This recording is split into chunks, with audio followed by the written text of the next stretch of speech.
Bonjour et bienvenue à ce nouveau Café des Lyonnes.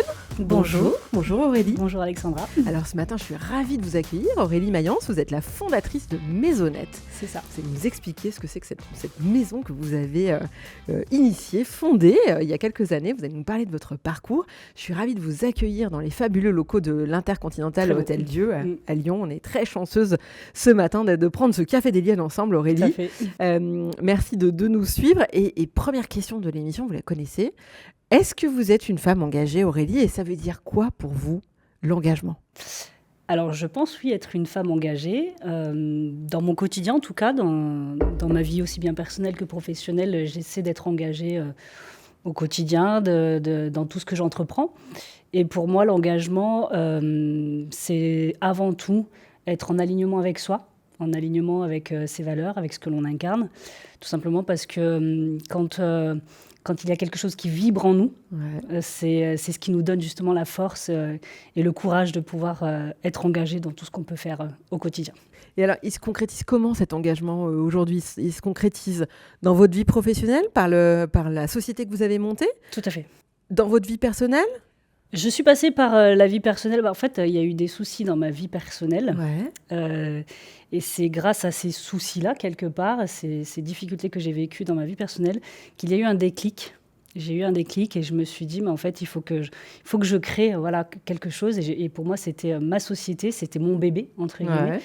Et donc, effectivement, j'ai créé Maisonnette. Ça a été mon combat, en fait. J'ai mené plusieurs combats en parallèle. Notamment, en fait, ce qu'il faut expliquer, je vais devoir parler un petit peu de ma vie personnelle parce qu'on ne peut pas comprendre sans ça, mais c'est vrai que pour moi, l'engagement, j'ai été engagée dans cette société tout simplement parce que dans ma vie personnelle, j'étais avec un homme malveillant.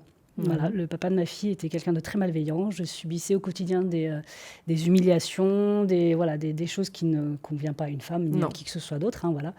Et j'étais femme de ménage, aide ménagère, appelons-le comme on veut, mais voilà, le métier reste le même. Et donc, ce métier, malheureusement, n'est pas reconnu. Il n'a pas, il est vraiment pas de reconnaissance sociale. Exactement. C'est très difficile parce que c'est un métier en soi. Et moi, j'aime mon métier, donc c'est vrai que j'étais engagée dans ce métier-là. Et au quotidien, avec cet homme-là, je subissais en permanence des humiliations. T'es qu'une femme de ménage, tu vaux rien. Oui, d'accord. C'était ça au quotidien, pendant des années. Et vous en arrivez à perdre votre identité. Bien sûr. Voilà, vous en arrivez à vous demander qui vous êtes. Et peut-être qu'il a raison. En fait, finalement, je vaux rien, je suis rien. Sauf qu'en parallèle, je travaillais chez quelqu'un que vous connaissez. Ça fait 15 ans maintenant que je travaille chez eux, Agnès et Sacha. Donc, c'était mes employeurs à l'époque. Et c'est vrai que Sacha Rosenthal a un parcours exemplaire. Enfin, voilà, moi, j'admire ce qu'il fait. J'admire cet homme-là. Et donc, en parallèle, j'avais aussi bien un homme dans ma vie personnelle qui passait son temps à me dire que je ne valais rien, et un homme dans ma vie professionnelle qui passait son temps à me dire « Mais Aurélie, ce que tu fais, c'est magnifique, ce que tu fais, c'est super, sans toi, on aurait du mal, tu travailles super bien. » Et puis, il passait son temps à me faire des compliments sur mon travail. Au bout d'un moment, je me posais des questions. Je me disais « Mais lequel des deux a raison, en fait ?» Qui a raison ? Celui qui me connaît personnellement et qui vit avec moi depuis des années ou celui qui ne me connaît pas personnellement et qui me connaît uniquement professionnellement et qui me fait plein de compliments, en fait. Pourquoi il me fait autant de compliments ? Donc, c'est vrai que j'en suis arrivée à me poser la question, pourquoi ? Pourquoi lui me dit ça et pas l'autre ? Et donc, c'est ce qui a fait mon déclic, en fait. J'ai tout quitté, entre guillemets. C'est vrai que j'ai quitté cet homme-là. On est parti dans un combat judiciaire pendant des années. Ça fait 6 ans aujourd'hui encore. On est encore en combat judiciaire par rapport à ce qu'il a fait envers ma fille aussi, parce qu'il a malheureusement été violent envers ma fille, etc., parce qu'il n'arrivait pas à m'atteindre moi. Donc j'ai mené ce combat tout en créant mon entreprise. Voilà. Pour moi, mon entreprise, Maisonnette, c'était ma petite revanche personnelle, pour montrer que, ok, je suis une femme de ménage, mais par contre, je suis chef d'entreprise aussi. Je n'ai pas rien dans le cerveau, je sais ce que je fais, je sais ce que je vaux aujourd'hui. Mais bon, c'est un travail de longue haleine de savoir ce qu'on vaut, parce que la confiance en soi, quand on ne l'a pas, c'est un très, très grand travail à faire sur soi. Oui, la confiance en soi et l'estime de soi, c'est ce que vous exprimiez très bien. Exactement. Parce que quand on n'est pas sûr de valoir quelque légitime, chose. Exactement, de valoir quelque chose. Quand on n'en est pas sûr, on a peur de tout, on a peur de se lancer, on a peur même d'être un peu trop rêveuse. On se dit, pourquoi moi j'y arriverais ? Je vaux rien, je suis rien. Et finalement, quand vous êtes accompagné par quelqu'un comme Sacha, En fait, vous vous dites, mais waouh, en fait, J'avais même au début l'impression qu'il décrivait quelqu'un que je n'étais pas. Vous voyez, qui parlait de quelqu'un d'autre. Ouais, voilà, je me disais, mais non, c'est pas possible, je suis pas comme ça, enfin, j'ai pas autant de qualité dans mon travail. Et pourtant, si, aujourd'hui, avec du recul, je me dis, mais effectivement, c'est vrai que quand je regarde, je suis là pour aider les gens au quotidien, je les soulage dans leur quotidien, je leur donne du confort et du bien-être.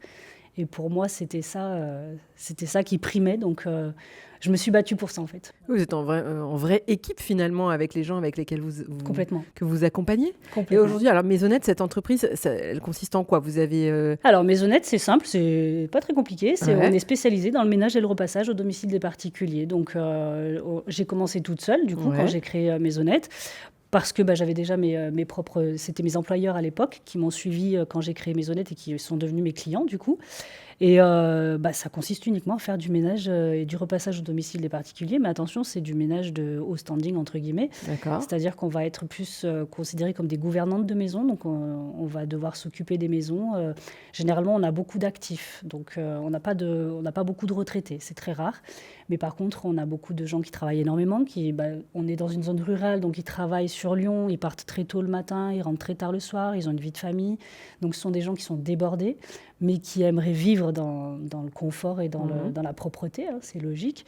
Et donc moi, je suis là pour leur apporter ça, en fait, pour leur dire, voilà, ok, pas de souci, vous partez au travail, faites ce que vous avez à faire, occupez-vous de vos enfants le week-end, moi je suis là, je m'occupe de la maison, vous inquiétez. Mais du coup, vous avez recruté des gens? Enfin, comment ça marche? Oui. Ouais. J'ai commencé en février 2020, en plein Covid, parce que j'ai eu toutes les étapes. Hein. J'ai quitté le père de ma fille, j'ai créé ma société, j'étais seule avec ma fille qui avait 7 ans à l'époque, donc maman seule. Et puis en plein Covid, on a créé la société, donc ça a été plein d'étapes.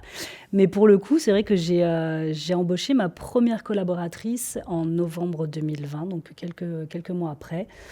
Et donc aujourd'hui, on est une petite équipe de 10, donc on évolue petit à petit depuis 2020. Voilà, je recrute au fur et à mesure. Alors, je ne vais pas vous demander si les femmes sont bien représentées dans votre secteur d'activité, parce que manifestement, elles sont surreprésentées. Ouais, complètement. Mais de votre point de vue, vous trouvez que les femmes, elles manquent de quoi aujourd'hui? Très clairement de la confiance en soi.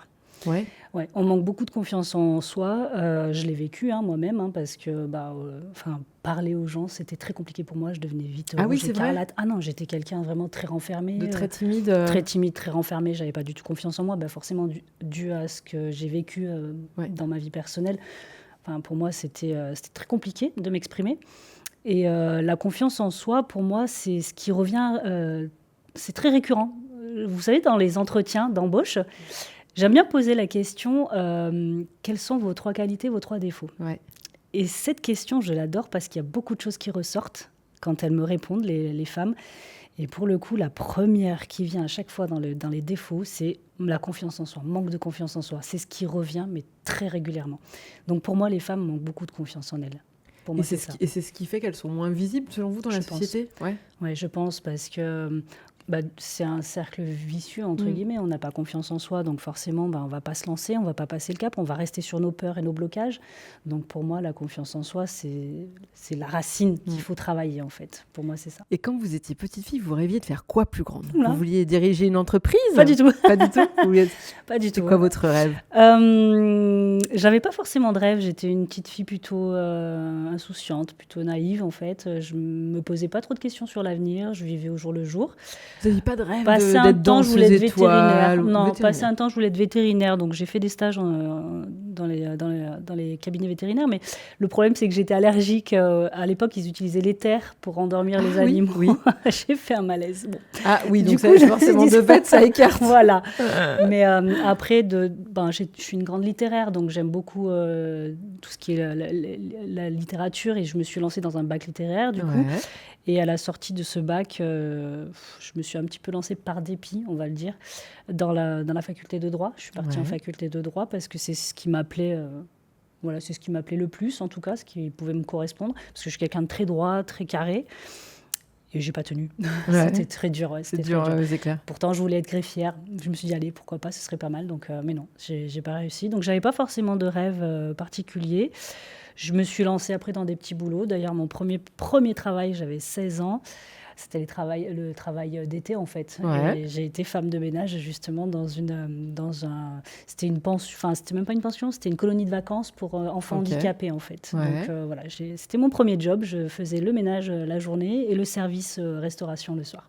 Ah oui, donc oui, élevé à la dure, là, ça rigole pas. Bah, enfin, mon père était militaire, donc Ok. c'est vrai qu'on avait une éducation assez carrée, assez droite. Ouais. Il fallait surtout pas faire d'écart parce que bon, c'était un peu la honte pour mon papa gendarme. Ouais. Ah oui, ça c'est clair. Voilà, mais pour le coup, j'ai toujours été droite et j'ai toujours été carrée. C'est marrant parce qu'avec ma sœur, que j'ai embauchée d'ailleurs, ma sœur Ah oui. travaille avec moi, ouais, on travaille Ok. ensemble, c'est génial. Ma sœur, c'est mon binôme. C'est ma meilleure amie, elle est tout pour moi, ma sœur, ma meilleure amie, mon binôme, c'est voilà. Et elle était gouvernante dans les hôtels de luxe, c'est ce qui fait que je l'ai embauchée en fait. ok. Donc on apporte cette qualité et cette rigueur Ah qu'on oui. attend dans le ménage. Et c'est vrai que elle et moi, on est totalement différentes là-dessus. C'est-à-dire que moi, j'ai toujours été carrée, droite. Et elle a toujours été un petit peu faux-folle, en fait. Elle amène la petite touche avec laquelle on rigole un peu tous les jours. Donc voilà. Mais c'était pas, voilà, l'éducation, on l'a eu la même, mais moi, j'ai toujours été, au fond de moi, j'ai toujours été comme ça. Donc vous avez essayé le droit, ça vous a pas plu. Donc là, vous avez enchaîné des petits boulots. Ouais, tout à fait. Petit boulot, en commençant par être femme de ménage dans cette colonie de vacances. Après, j'ai été serveuse pendant un petit Ouais. moment.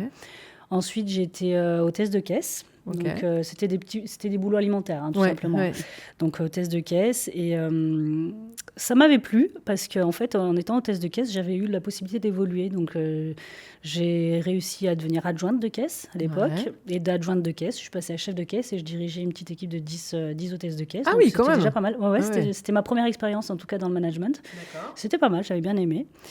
Et pour le coup, j'ai changé totalement d'orientation à la naissance de ma fille.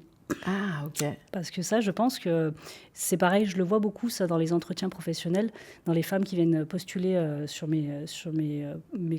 toutes les candidates. La chose qui revient régulièrement, c'est que dès qu'elles ont un enfant, elles changent de vie. Elles sont obligées de s'adapter professionnellement avec leur vie familiale. Ouais. Malheureusement, c'est un vécu, hein, Ouais. et moi je l'ai vécu comme ça aussi. À la naissance de ma fille, il a fallu que je change de boulot parce que chef de caisse, ça ne pouvait plus correspondre. C'était travailler... En fait, ça ne pouvait plus correspondre parce que je n'avais pas le papa adéquat. Ah oui. En fait, pour moi, dans un couple, les deux doivent forcément s'occuper des enfants. A priori, Normalement, oui. on est Non, censé... on les fait ouais, à dans deux, les a priori, faits, jusqu'à présent. Voilà, on est censé pouvoir être présent aussi bien l'un que l'autre. Et là, pour le coup, j'étais la seule à pouvoir m'occuper de ma fille parce que le papa n'était pas un papa correct. Et il a fallu que je m'adapte à ça. Il a fallu que je m'adapte aux horaires nounou, aux horaires école, aux horaires crèche. Enfin voilà, donc pour moi, le métier en tout cas qui pouvait le mieux me correspondre pour adapter ma vie familiale aussi, c'était le femme de ménage. Parce que pour moi, femme de ménage, c'était...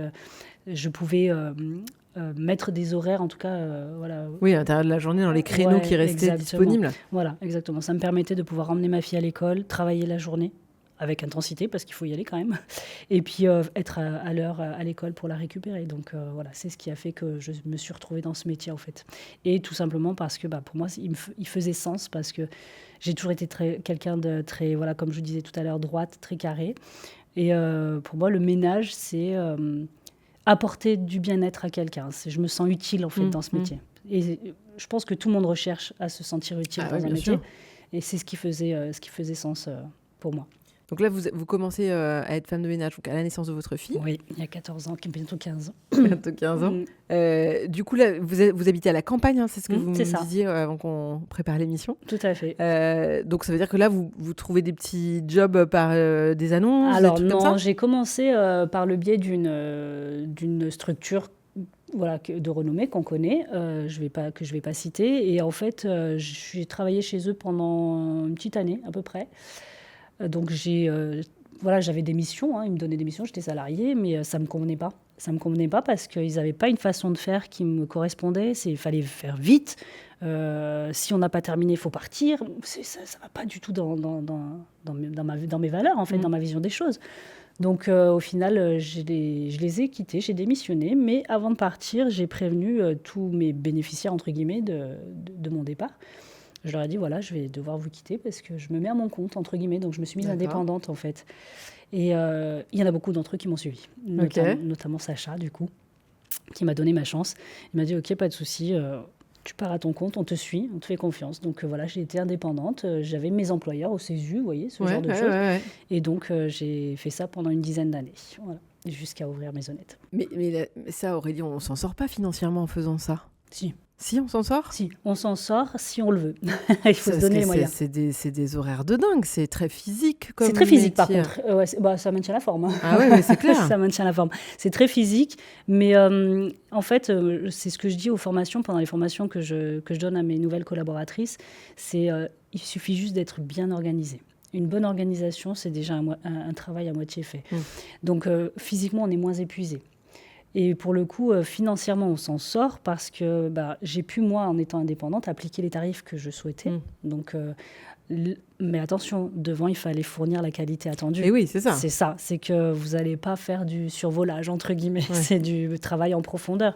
Donc, nous, c'est vrai j'ai toujours été comme ça, de toute façon, de travailler en profondeur. Il faut tout soulever, tout tirer. Enfin, voilà, pour moi, c'est... tout doit être fait à fond. Et c'est comme ça que j'ai réussi à avoir ma clientèle parce que ils ont pu voir la différence de qualité entre certaines personnes ou certaines structures et moi et mon travail. Voilà. Oui, c'est ça. Et ce qui est peut-être le plus difficile aussi, c'est d'acquérir la confiance de vos clients. Complètement, parce qu'on intervient d'aller chez les gens. Alors aujourd'hui, de toute façon, c'est vrai que moi, j'ai pas eu trop de soucis là-dessus parce que c'est beaucoup le bouche à oreille dans mon métier. D'accord. Donc on y va beaucoup aux recommandations. Donc j'ai pas forcément eu ce souci-là, mais par contre la confiance, c'est vrai que c'est récurrent aussi. C'est quelque chose qui revient très très souvent parce qu'on intervient au domicile des particuliers.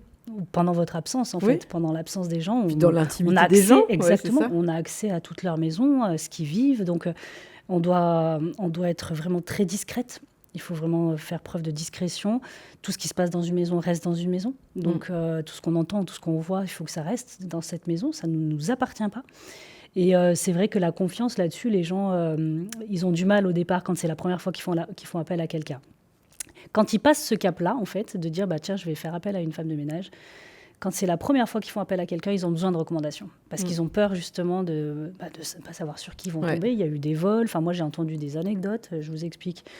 J'ai entendu des gens qui sont venus vers moi en me disant voilà, moi, mon intervenante, elle ne me convient pas parce que elle m'a volé des CD au fur et à mesure, des DVD, des CD, ils ont vu disparaître au fur et à mesure, de l'argent. Enfin, voilà, il y a plein de vols. Et il faut vraiment faire confiance à la personne. C'est vraiment... La confiance, vous voyez, la confiance, en fait, elle est partout. Elle est partout. Elle est partout, cette histoire de confiance, en fait. Oui, tout à fait. Donc, voilà, c'est vrai qu'il faut faire attention aussi à qui on embauche aussi. Alors, vous avez parlé de ce déclic, effectivement, de cette espèce d'ambivalence entre votre milieu personnel qui renvoyait une image totalement contradictoire avec votre milieu professionnel, finalement, où vos clients, finalement, vous étiez beaucoup plus enthousiastes et plus bienveillants. Plus bienveillants à votre égard. Mais qu'est-ce qui fait qu'à un moment donné, vous avez le déclic? Parce que déjà être à son compte, faire sa mission tous les jours, etc. Il faut jongler déjà entre tout ce qu'il y a à faire dans une journée. Mais qu'est-ce qui fait qu'à un moment on trouve la force et l'énergie de se dire c'est vrai, il a raison, je vais peut-être me mettre à mon compte et je peux faire plus grand. Parce que souvent les femmes elles ont du mal à passer à cette étape. Ouais, c'est vrai. D'abord, j'ai fait confiance en Sacha parce que c'est vrai que Sacha, il m'a accompagnée depuis le départ et encore une fois, j'avais vraiment pas confiance en moi à cette époque-là. J'ai dû travailler sur moi pendant plusieurs années. J'ai dû travailler sur ma confiance. Et en fait, il me renvoyait une image tellement positive de mon travail et de ma personne que je me disais ok, je vais lui donner raison. Allez, je vais lui montrer qu'il a raison. Donc, d'abord, je lui ai fait confiance. Lui, il m'avait fait confiance depuis le début, alors que j'avais pas moi-même confiance en moi. Mais pour le coup, je me suis dit, allez, je vais lui donner confiance et je vais lui montrer qu'il a raison. On va se mettre à travailler. Donc, je me suis mise à bosser. Je ne connaissais absolument rien à l'entrepreneuriat. Mais quand je vous dis rien, c'est rien. C'est que je suis partie de zéro. Et j'ai eu la chance d'être accompagnée par Sacha. J'ai tout appris avec lui. J'aime bien dire qu'il m'a passé dans la machine à laver avec Zéphie, entre guillemets, parce que j'ai tout appris avec lui. Et qu'est-ce qui a fait que j'ai pris ce déclic ? C'est d'abord parce que je lui ai fait confiance. Ça a été mon déclic, en fait. Je me suis dit, j'ai 35 ans. Aujourd'hui, j'ai une fille à charge. Je suis femme de ménage. OK, j'adore mon métier. Mais qu'est-ce que je peux faire de plus, en fait ? Qu'est-ce que je peux faire de plus ? Parce que j'ai tellement de demandes. J'ai les voisins, la famille, les amis de mes clients. Vous aviez des demandes. Mais énormément, énormément. C'était toujours dans l'entourage de mes propres clients que Aurélie, il vous reste une place pour telle personne. Aurélie, il vous reste une place pour ma sœur, pour ma maman. Et à chaque fois, j'étais obligée de dire non. J'étais déjà 36 heures par semaine de ménage, plus ma vie personnelle. C'était compliqué. Les heures étaient à rallonge. Et je voulais répondre à ça, en fait, à dire, je déteste laisser quelqu'un dans le besoin. Pour moi, c'est pas concevable. Et donc, pour moi, la meilleure façon de répondre à toutes ces demandes, ça a été forcément de créer ma société parce que c'était la seule solution de pouvoir, entre guillemets, avoir plusieurs bras pour avoir plusieurs personnes pour aider toutes ces personnes-là, en fait. Mais vous n'avez jamais eu peur? Vous n'avez jamais eu ce fameux syndrome dont les femmes parlent souvent, le syndrome de l'imposteur, en se disant, mais en fait, pourquoi je suis en train de faire ce que je fais? Si, si. Tous les matins, je me lève et je me remets en question. Tous les matins, je me demande, est-ce que je suis légitime déjà? Est-ce que je suis légitime pour parler de mon métier, pour être chef d'entreprise? Parce que ça a mis du temps dans ma tête de me dire, ça, je l'ai travaillé avec Sacha aussi.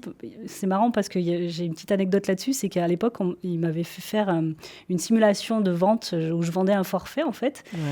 Ouais. Et pour le coup, j'étais filmée. Et je ne m'en suis pas rendu compte, ils m'ont filmé sans me le dire. Ouais. Et quand on se voit, on se dit, mais waouh, en fait, il y a tellement de choses à travailler. Et pour le coup, c'est vrai que non, je n'avais pas confiance en moi et je me disais, mais est-ce que je suis vraiment légitime dans ce que je fais? Est-ce que vraiment j'ai ma place, quoi? Est-ce que vraiment j'ai ma place? Donc, je l'ai travaillé. Je l'ai beaucoup travaillé avec Sacha. Au début, j'avais du mal à dire que j'étais chef d'entreprise. Quand on me demandait ce que je faisais, je disais, je suis femme de ménage. Et Sacha, plusieurs reprises, il me disait, non, Aurélie, t'es pas femme de ménage, t'es chef d'entreprise. Bon, c'est vrai, d'accord, je suis entrepreneur. OK. Ça a mis du temps. Ça a mis du temps, ouais. Ouais, ça a mis du temps. Mais ça en dit long sur la perception qu'on a des choses. C'est vrai, complètement. C'est quand même compliqué. Oui, et puis on a toujours besoin de travailler sur soi, en fait, de toute façon, toujours. Une femme a besoin de travailler sur soi pour plein de choses. Donc voilà. Alors aujourd'hui, c'est quoi votre retour d'expérience? Ça fait combien de temps que vous avez? Ça fait 6 ans que vous avez cette entreprise. Donc là, ça y est, vous êtes un peu rodé à l'exercice. Un petit peu. Et maintenant, vous êtes chef d'entreprise. Je suis chef d'entreprise. Voilà, maintenant, je me présente comme telle, tout à fait. Je suis chef d'entreprise, oui, tout à fait. Je reste encore sur le terrain, je suis toujours femme de ménage. Donc, pour moi, c'est aussi une manière d'apporter mon engagement auprès de mes collaboratrices parce que je leur montre que moi aussi, je suis là. Coucou les filles, je suis hyper engagée. Je suis toujours sur le terrain. Quand vous avez besoin d'être en vacances, je vous remplace. Enfin, voilà, je suis toujours engagée à ce niveau-là, au niveau de mes clients. Je pense notamment à tous les... On s'engage toute la journée, en fait, tous les jours, on s'engage dans notre métier parce que finalement, les gens font appel à nous parce qu'ils en ont besoin. Pour eux, c'est un bien-être, c'est un confort. Et je pense notamment à ces personnes âgées, par exemple, qui ne peuvent plus rien faire. Donc voilà, on les laisse pas dans une vie insalubre. Donc on est là pour les aider. Je pense à cette femme qui s'est fait opérer, qui est maman de 5 enfants et qui me dit, mais Aurélie, j'en peux plus, mais vous inquiétez pas, je suis là pour vous aider. Enfin voilà, je pense à toutes ces personnes-là qui ont toujours des histoires différentes. Ils ont tous des histoires différentes, mais pour le coup, ils ont tous besoin de nous. Et donc je reste engagée à ce niveau-là aussi. Donc, Mais sauf qu'aujourd'hui, la particularité, c'est que maintenant, c'est vous qui recrutez. Oui. Ça doit être difficile de recruter. Alors, je le prends un peu comme un jeu, entre guillemets. C'est vrai qu'il faut être assez souple, il faut pas être trop rigide, entre guillemets. Et pour le coup, c'est vrai qu'au départ, ça a été compliqué d'embaucher ma première collaboratrice. D'accord. Là, ça a été une difficulté. Parce que pour moi, je la laissais entre les mains de mes clients. Oui, c'est ça. C'était c'était On dur. reparle de la confiance, c'est quand même compliqué. C'était dur. Vraiment, c'était très compliqué. Je me disais, mais est-ce que je peux lui faire confiance? Alors, je la surveillais, entre guillemets. Je passais mon temps à lui demander, est-ce que tout va bien? Mes clients, pareil, je les sondais. Est-ce que tout va bien avec Johanna, etc. Et en fait, pour moi, c'est ma petite chouchoute. Ma première collaboratrice, elle est toujours avec nous. Ça fait 5 ans et demi qu'elle est avec nous. 5 ans. Et pour le coup, j'ai eu la chance, entre guillemets, de tomber sur elle. Attention, j'ai eu plein de candidates avant de l'embaucher, elle. J'ai reçu plein de candidates et j'y vais beaucoup au feeling. Oui, c'est ce que j'allais vous demander. À mes ressentis. Je fais attention à mes ressentis, en fait. Et quand je me dis, tiens, avec elle, ça match, ça va bien, allez, on va y aller, on va lui faire confiance. Et je marche beaucoup à la confiance, notamment sur le fait que dans mon métier, normalement, dans les autres structures, on entend souvent qu'elles sont obligées de badger, vous savez, quand à l'heure d'arrivée, l'heure de départ, elles badgent pour être, entre guillemets, fliquées. Donc, c'est pas quelque chose que... J'adhère pas à ce genre de système. Moi, je suis plus dans la confiance, dans la relation de confiance. Donc, en fait, mes intervenantes, elles ont leurs clients.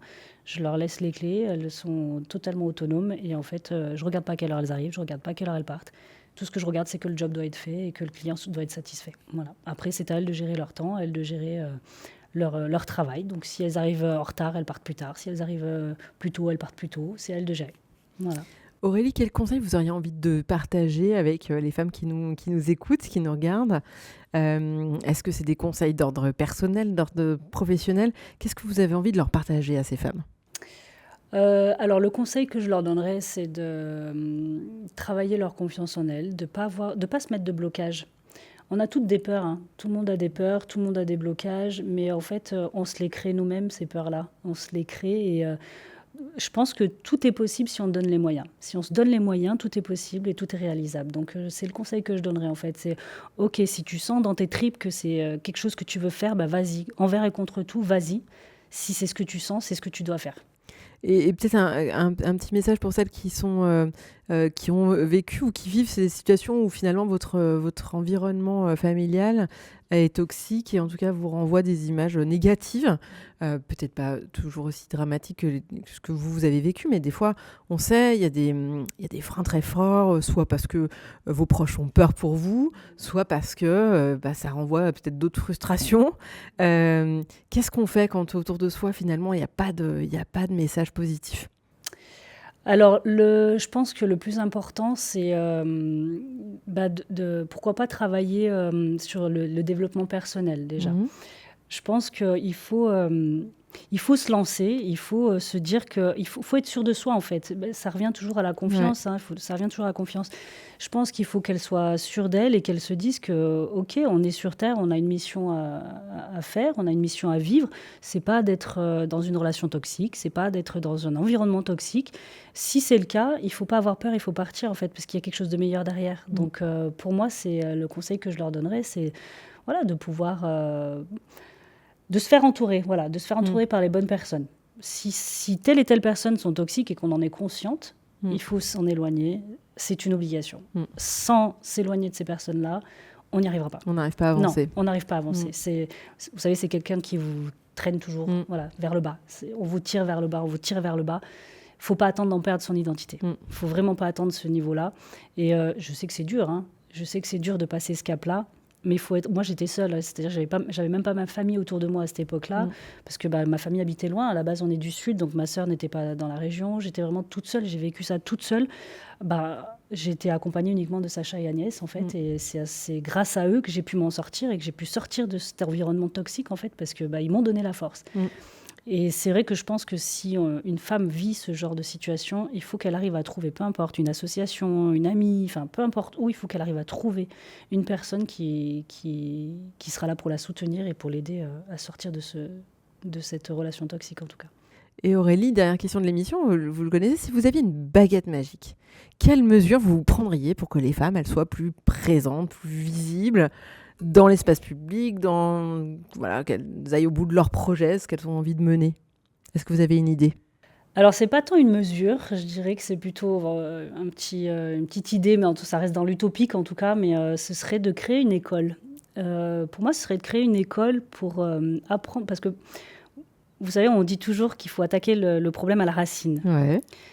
Comme on le dit depuis tout à l'heure, la racine, pour moi, en tout cas à mes yeux, c'est la confiance en soi. Il faut attaquer ça dès le plus jeune âge. Donc pour moi, ce serait de créer une école, en fait, dans laquelle on apprendrait à nos jeunes filles, dès leur plus jeune âge, à avoir confiance en elles, à être déterminées, à être combatives. C'est leur apprendre tout ça, leur donner les outils pour être tout ça, et à incarner la sororité aussi. Ça, c'est très important. Très important parce que pour moi, du moment où on s'unit, on a beaucoup plus de force, et du moment où on a plus de force, on est beaucoup plus entendu. Donc moi, ce serait plutôt créer cette école-là pour aider nos jeunes filles à être beaucoup plus sûres d'elles. Voilà. Très bien, Aurélie, merci beaucoup d'avoir pris de votre temps pour venir partager ce matin avec nous Merci le Café des Lionnes. Je suis sûre que ça vous aura plu. Et moi, je vous donne rendez-vous la semaine prochaine pour une prochaine invitée dans le Café des Lionnes. Bonne semaine. Merci.